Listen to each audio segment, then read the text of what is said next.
सारी दुनिया खीर एक तरफ और ये वाली जो खीर है ये एक तरफ।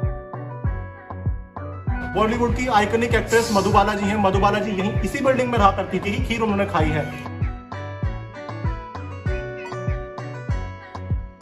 हम अभी आए हुए हैं हौज काजी में, चावड़ी बाजार के पास है, और यहाँ हम जो एग्जैक्ट शॉप है वो शॉप है ये बड़े मियाँ की खीर। It might be the oldest eatery surviving in Delhi. 1880 since 1880 this shop is surviving. और यहाँ हम ट्राई करने वाले हैं बहुत ही स्पेशल डिश। खीर हम सबने खाई है, लेकिन जैसी खीर यहाँ मिलती है मैं आपको गारंटी दे रहा हूँ इतनी बढ़िया खीर आपको इंडिया में तो कहीं नहीं मिलेगी। तो चलिए आपको दिखाते हैं। मैं अभी शॉप के ओनर के साथ बैठा हूँ। भैया क्या नाम है आपको? जमालुद्दीन। जमालुद्दीन, तो कब से है भैया आपकी शॉप? कितने साल पुरानी शॉप है? अभी बताया आपने 1880 से है। तो गाइस 1880 से है। या 1880 आप याद करिए कब, जब यहाँ पे अंग्रेज राज किया करते थे, उनकी भी स्टार्टिंग के दिनों की है। मुगल बादशाह तब खत्म ही हुई थी, कुछ साल ही हुए थे मुगल बादशाह खत्म हुए भी, तो तब से शॉप यहाँ पर है। वे कौन सी पीढ़ी है आपकी? कौन सी जनरेशन है? तीसरी जनरेशन। और क्या क्या मिलता है आपके पास? सिर्फ खीर मिलती है। तो आप देखिए 1880 से ये शॉप एग्जिस्ट कर रही है और केवल खीर देती है। खीर के अलावा कुछ सेल नहीं करते। तो आप सोचिए कितनी बढ़िया इनकी खीर होगी कि लगभग 200 साल ये खीर चलती हुई आ रही है। 141 साल, सॉरी। तो आप सोचिए कितनी अच्छी खीर ये होगी। 141 साल से केवल खीर ये दे रहे हैं, उसके बावजूद भी ये शॉप अभी भी एग्जिस्ट कर रही है। और अभी भी इस शॉप की जो मतलब इनकी खीर के जो चाहने वाले हैं ना, वो कभी भी दिल्ली आए यहाँ जरूर आते हैं। जैसे मैं हूँ, मैं कभी भी पुरानी दिल्ली की तरफ आता हूँ तो मैं यहाँ खीर जरूर खा के जाता हूँ। तो भैया ऐसी क्या चीज़ है जो आपकी खीर को इतना खास? ये दुआओं का तो है। दुआओं का तो भैया बिल्कुल है, वही और कुछ नहीं। और भैया कितनी, जैसे मैंने सुना था कि आप 5 से 6 घंटे तक पकाते हो खीर को। सही बात है। तो किस टाइम पकाना शुरू करता हो? सुबह बनाते हो? सुबह नमाज के बाद। सुबह नमाज के बाद बनाते हो। किस टाइम तक पकती हो? तैयार हो रही है 12 बजे तक। तो 7 बजे सुबह नमाज होती है, उस टाइम इनकी खीर पकनी शुरू होती है और वो 12 बजे तक पकती है। तो करते करते बहुत ही गाढ़ी हो जाती है, बहुत ही बढ़िया हो जाती है खीर। हम अब आपको अभी दिखाएंगे। खीर अभी आने वाली है, हम थोड़ा पहले आ गए हैं। और भैया मैंने सुना मधुबाला भी यहीं कहीं रहा करती थी, तो मधुबाला ने भी खीर ट्राई की है ये वाली? बचपन ही गुजरा है। तो गाइस बॉलीवुड की आइकॉनिक एक्ट्रेस मधुबाला जी हैं। मधुबाला जी यहीं इसी बिल्डिंग में रहा करती थी, उनका बचपन यहीं पे गुजरा है और यही खीर उन्होंने खाई है। और मैं तो इस खीर के लिए वाउच कर सकता हूँ। मैंने पहली बार ये खीर खाई थी 2013 में। 2013 में मैं यहाँ पहली बार आया था। जब से मैंने, और मैं जाट हूँ, मेरे घर पे भैंस है, हमारे चावल खुद का होता है और चूल्हे पे बनती है हमारे यहाँ भी खीर। लेकिन जो हमारे घर पे खीर बनती है वो भी इस खीर के सामने कुछ नहीं है। तो किसी और खीर को तो मैं इससे कंपेयर नहीं कर सकता।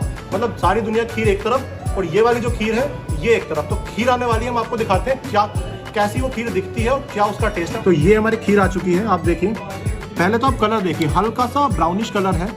अगर आप दूध के बारे में जानकारी रखते हो तो आप समझ जाएंगे ये कलर कहाँ से आ रहा है। ये भैंस का दूध यूज़ हो रहा है और उसको काढ़ा जा रहा है। अगर आप भैंस के दूध को काढ़ते हो, काफ़ी देर तक भैंस के दूध को अगर काढ़ा जाए वो व्हाइट नहीं रहता, हल्की सी ब्राउनिश शेड आ जाती है। क्योंकि भैंस के दूध में जो घी का कंटेंट होता है, जो फैट कंटेंट होता है, वो थोड़ा ज़्यादा होता है। तो ज़्यादा काढ़ने से उसमें ये कलर आता है।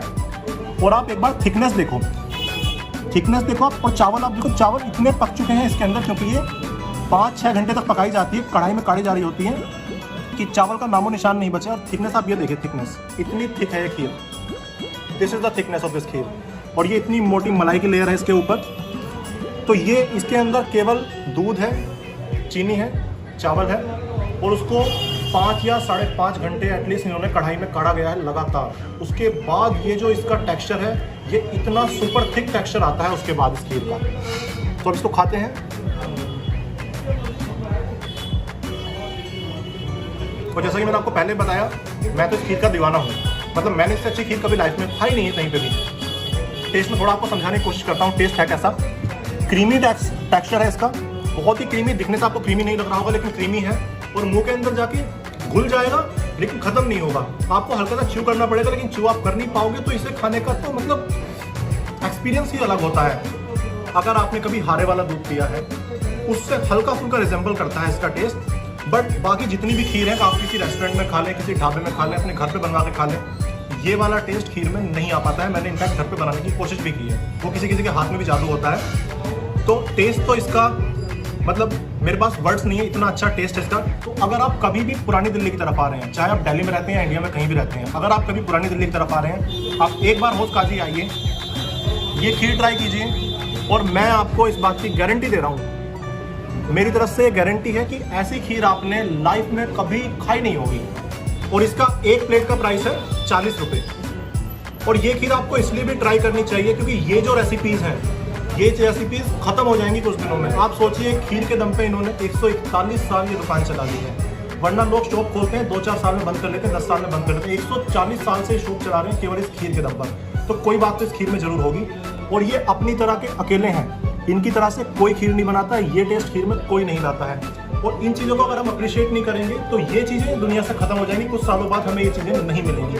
तो अगर आप खाने के लिए थोड़ा भी लगाव रखते हो, थोड़ा सा भी प्यार रखते हो, एक बार आप ये खीर जरूर ट्राई करो। ये भैया जो है शॉप वाले, इनको भी बहुत उससे सपोर्ट मिलेगा, हेल्प मिलेगी, और आपको तो इतनी बेहतरीन खीर खाने के लिए।